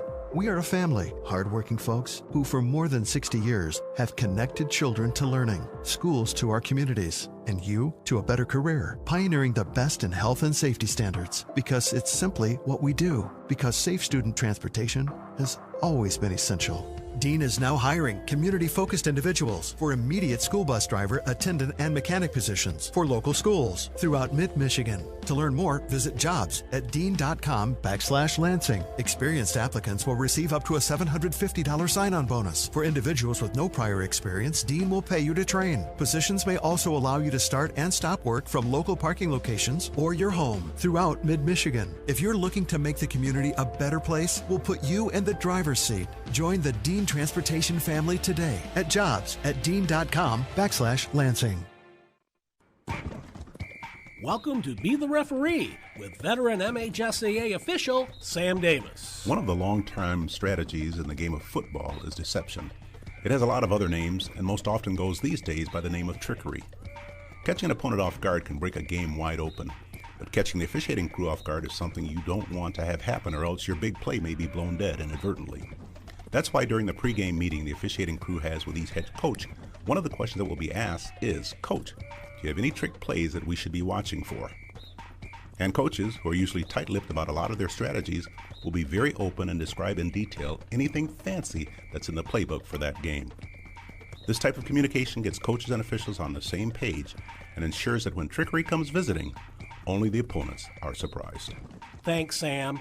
You can be a referee. Go online now to MHSAA.com to register. Be the Referee is a production of the MHSAA Network.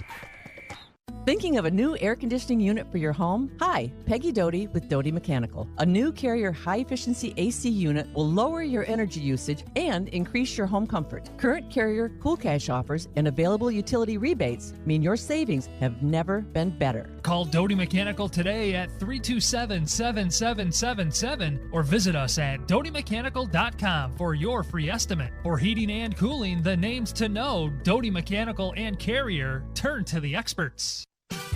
Jack Elwood here with my good friend Matt Sloan at Graph of Okemos. Matt, you got some new product, including electric vehicles. Yeah, we got a lot of new product coming, Jack. On the Chevy side, we've got the 2022 Bolt EV and all-new Bolt EUV, which is just redesigned from the ground up. We're really excited about that. That's going to be hitting a lot any day now. Next door at Nissan, we've got the all-new redesigned Pathfinder from the ground up. I got to sit in it recently, drop dead gorgeous. And then we have the 2022 Frontier as well, which is completely redesigned. So fantastic product coming, and we're really excited. Stop by and see Matt and company here at Graph of Okemos. They're making friends. Live across the Great Lakes State, you're connected to Michigan's most engaging and influential radio and television program, Michigan's Big Show, starring Michael Patrick Shields. Great to be with you, Michael Patrick. You're the show I would want to be on. Forget those other ones. Michael Patrick, it's always a pleasure to be on the air with the K&B Airways. Thanks for having me on again. That's a very good question. Those are all great questions. Good morning. Thank you. Michigan's Michael Patrick Shields. I'm Tony Cuthbert with your Spotlight Sports Update. The Tigers' ninth-inning rally fell short in a 7-5 loss to the Los Angeles Angels last night. Detroit starter Matt Manning allowed 2 runs and struck out 3 over 5 innings in his Major League debut. Tonight, Jose Urena is set to go to the hill for the Tigers while the Angels counter with Alex Cobb. Pistons forward Sadiq Bey and center Isaiah Stewart have been named to the 2020-21 NBA All-Rookie teams. Bey took first-team honors while Stewart is on the second team. Bey is joined on the first team by Charlotte guard LaMelo Ball, Minnesota guard Anthony Edwards, Kings guard Tyrese Halliburton, and Houston forward Jayshawn Tate. The Bucks and Nets are going the distance in the Eastern Conference semifinals. Chris Middleton scored 38 points as the Bucks forced a Game 7 with a 104-89 win over the Nets. You're listening to The Drive with Jack Everly. Just trying to grind through camp here. Good fundamentals, build our conditioning, just keep getting better every day. SpotlightMediaStudios.com.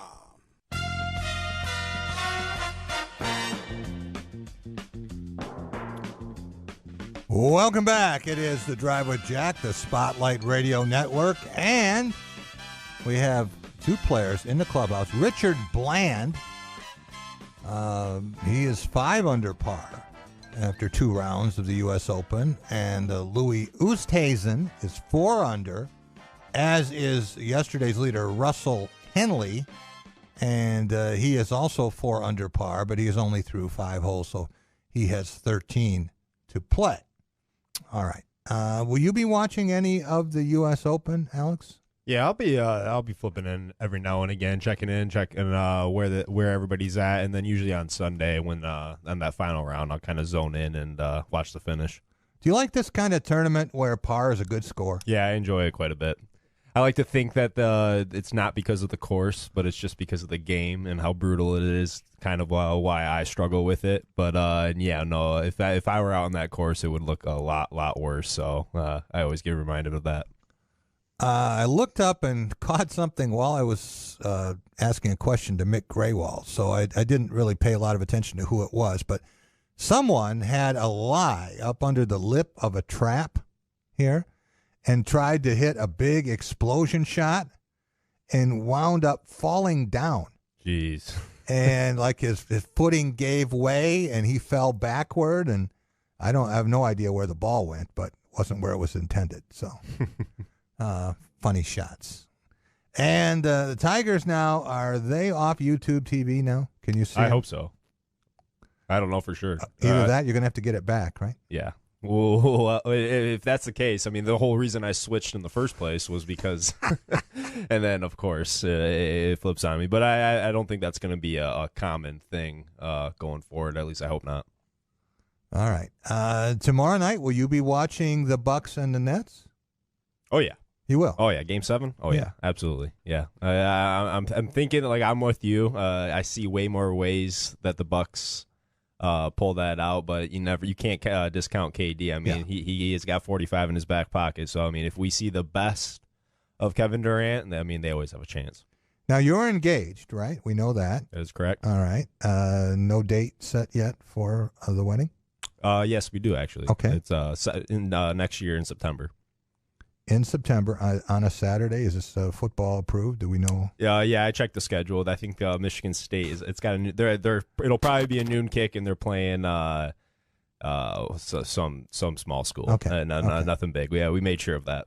Okay, good. So when you want to watch Game 7 on a Saturday night, but your fiance has some other ideas, have you resolved this? Because this will tell me a lot about the future of your marriage. I don't know if I would say we resolved it, but I pick my battles, so I make sure that the games that I really want to watch, I gotta then I put my foot down. But if it's something that I'm okay with missing out on, I'll give in. Game 2 of the first round, you give up on that so that you can have Game 7 of a Exactly, because to her it makes absolutely no difference. I got you. All right. Let's go out to our guest line again and welcome in Jay Greene, proud Flintstone, one of the best multi-sport athletes produced in the city of Flint. That's saying a lot. And former Michigan State receiver. Jay, how are you? Good, Jack. How are you doing today? Good. I want to start with the NBA series with the Clippers now looking like they might be in control against the top-seeded Utah Jazz. And Jazz have injuries, but, hey, not going to get any sympathy from the Clippers, who are playing without Kawhi Leonard. Is this part of the deal to be still playing at this point? You have to have a major player injured?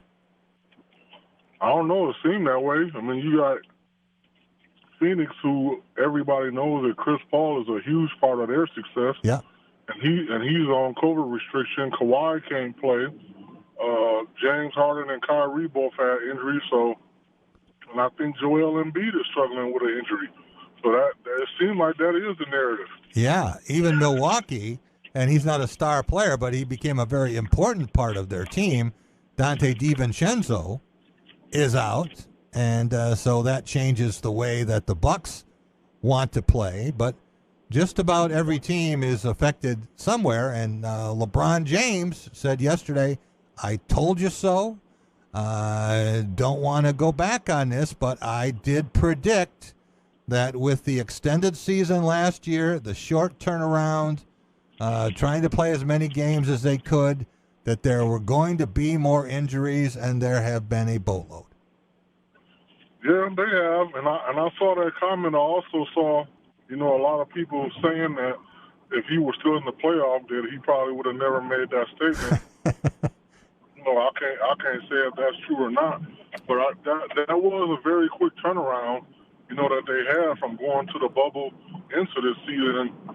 And I think the terrible thing is just like we see often in college sports, is a lot of stuff is motivated by money. Yeah. And I understand it on one hand, but on the other hand, do we really want to be this far in the NBA playoffs? And you got star players missing, not just players. You got star players missing. Yeah. Which is very hurtful to a team. Yeah, Jay, I am wondering how Detroit Pistons management feels watching these playoffs when you look at all of the players, and some of them playing exceptionally well, who had worn a Pistons uniform. Last night, Chris Middleton went off for 38, and he was the leading scorer, actually outscored Kevin Durant and Giannis Antetokounmpo. But we've seen Marcus Morris, and he was a difference for the Clippers. Reggie Jackson has a new life. Even Luke Kennard has played a big role in the playoffs. Certainly Blake Griffin and Bruce Brown. And just about every team, it seems, has an ex-Piston. But if you put them together, you wonder what would happen. Yeah, and I always feel like that about the Lions, too. You see guys who lead the Lions and, go other places and do really well.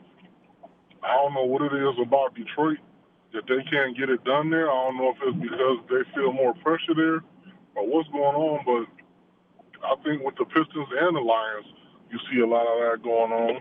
And, guys are really confident. Blake Griffin is a whole new player, in New Jersey than he was in Detroit.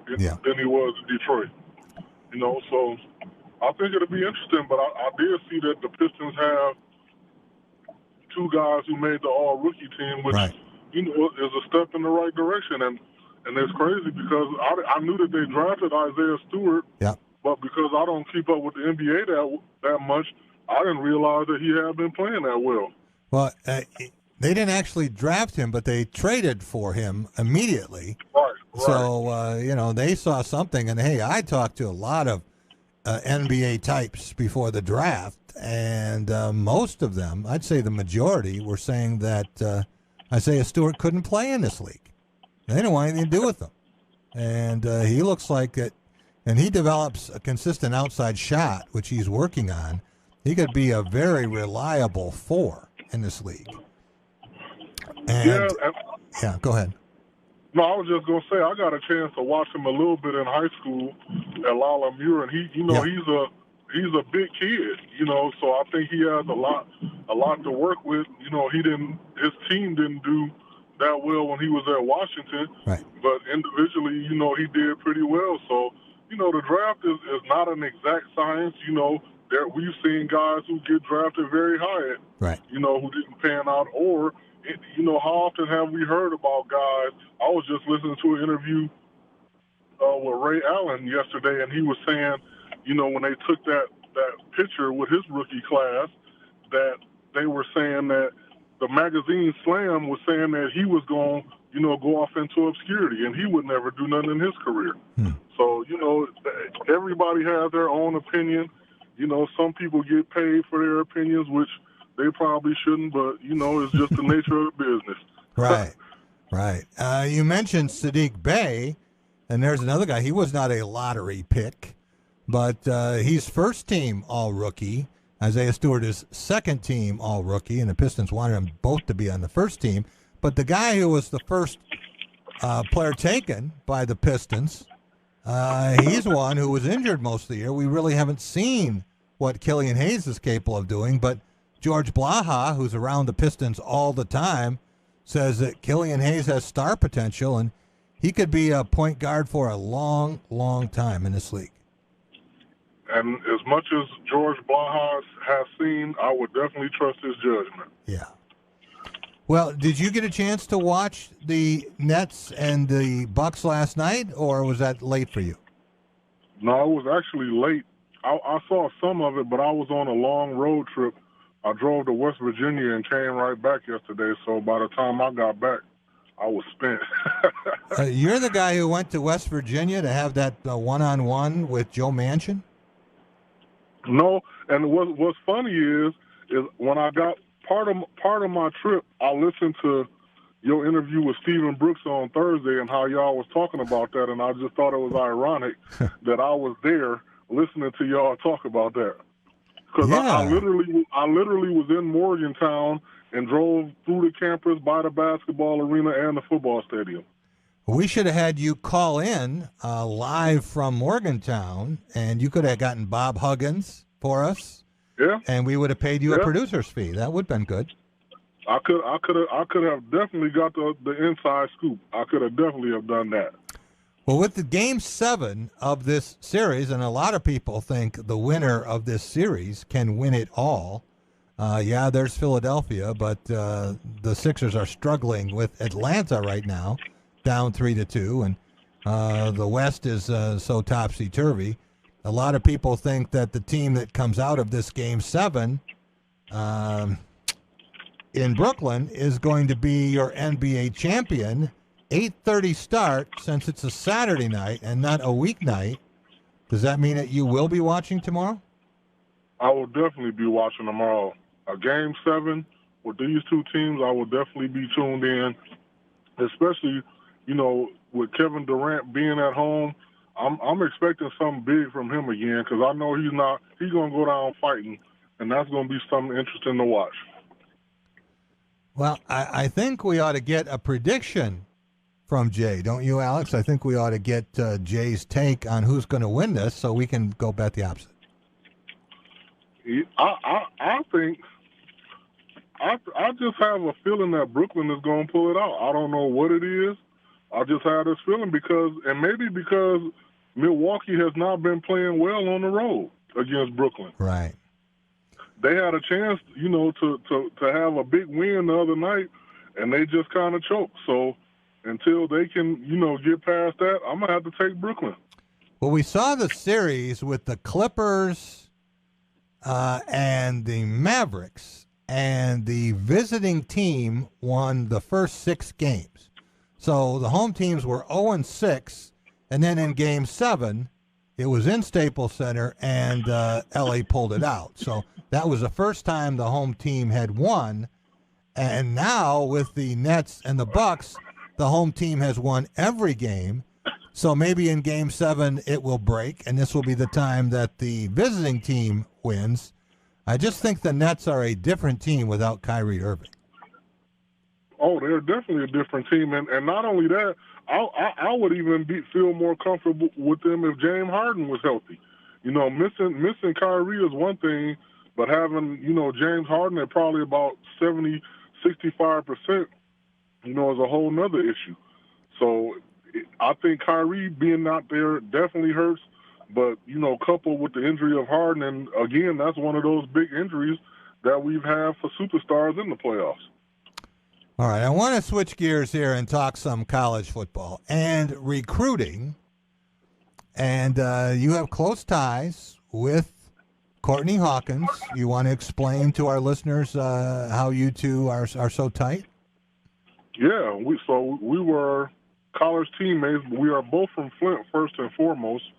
He was my host on my recruiting trip, and I remember he told me that he didn't like having hosting recruits, but he told them that he would do it for me. So I kind of felt special ever since then. And, all through college, he was, kind of like a mentor, somebody who kind of showed me the ropes, showed me the way, and made sure I stayed out of trouble. So, we've had this friendship for 30-some years, which has been beautiful. So I wouldn't even call it a friendship. We more like family.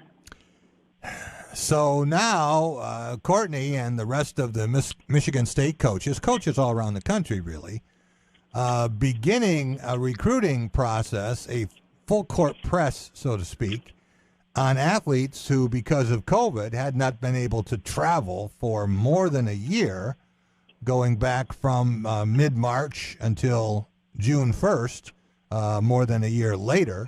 And now athletes coming to campus, a lot of them impressed or maybe surprised by what they're seeing. Yeah, they get take over Zoom and they can have materials sent to them. But when they come to Michigan State, why are their eyes being opened with what they're finding? I think that, a lot of guys, one of the common things that you hear, even before this year, you would always hear guys say that when they come here, it feels like home. And I think that's the biggest thing is when they get around, they see, the atmosphere, and they see, former players like me who have access, to come into the building or, to just be around, and they just feel it. And the way that this new coaching staff is approaching recruiting, I think it's been magnified, 100-fold. So I think that that's the biggest thing is that, they get here and they see what's going on. They see the camaraderie. They see that, the family atmosphere that we talk about is truly real. And I think that guys just want to be a part of it. Jay, when you think about your recruitment, and obviously it was complicated by the injury you had, but was it important for you to stay close to home? Yeah, for me it was because I come from a big family. So my mom has, seven brothers and a sister. And, I was just always used to that support. I even remember, when my Uncle T had his final home game at DePaul, we had 100 family members there that went to Chicago on a charter bus, to watch him play. And family is big to me, and it's very important to me. So I definitely wanted to be somewhere where my family could, come watch me play as often as they like. Well, I think about the players who have given verbal commitments to Michigan State in this class of 2022, and 7 players so far, Jay, but 5 of the 7 are from a long way away. And you're talking about 3 players from Georgia. You're talking about a player from Arizona. And this week, Braden Miller from Colorado. That's not exactly your family hopping in the car and driving from Flint to East Lansing. I would agree, and that's why I think that, what they're doing is something special for you to be able to get guys who are willing to kind of go that far from home. And I think the other thing is that kids have different things nowadays that they want. They want to be a part of something big.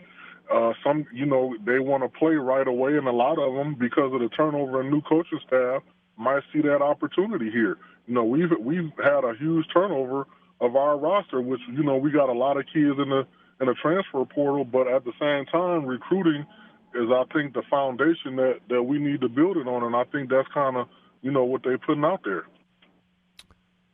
Jay, we had a chance a little bit earlier to talk with Mick Grewal, and Grewal Law representing more than 100 survivors, the University of Michigan, and something came out earlier this week that just spun my head like nothing in this case. And we've seen abuses at Michigan State and Penn State and Ohio State and USC before this, so we should be not exactly calloused to this, but certainly we shouldn't have too many surprises. And when John Vaughn, you remember the great running back for Michigan, talked about sperm samples that were taken, and I don't know if they were stored, I don't know what became of them, what the purpose was. Could you have imagined if you went in for a physical with Dr. Ross and he wanted a sperm sample? I couldn't imagine a lot of these stories that I've been hearing, because I know me, they had to talk me into the hernia test when I got my first physical, which was, to me, very uncomfortable. So somebody doing the things that this guy has done, especially, a lot of the things, he was doing that didn't have anything to do with what they came in there for, which would have really put up a red flag. And I just think that it's sad that, you see a lot of victim blaming, from guys who support Bo, which I understand they supporting them, but at the same time, you got to have, some kind of empathy for guys who went up there, because that's not easy as a man to go up there and they talk about you being violated. Yeah, and I think that's one of the things when people say, why do people wait so long to come forward? Well, it's not exactly fun. It's embarrassing. It's humiliating in many cases. You have to come to grips with it, and maybe now after the Nassar case, more people feel it's acceptable to come forward. Jay, thanks so much for joining us. Enjoy your weekend. I want to thank Teddy Greenstein, Mick Grewal, Tom Crawford.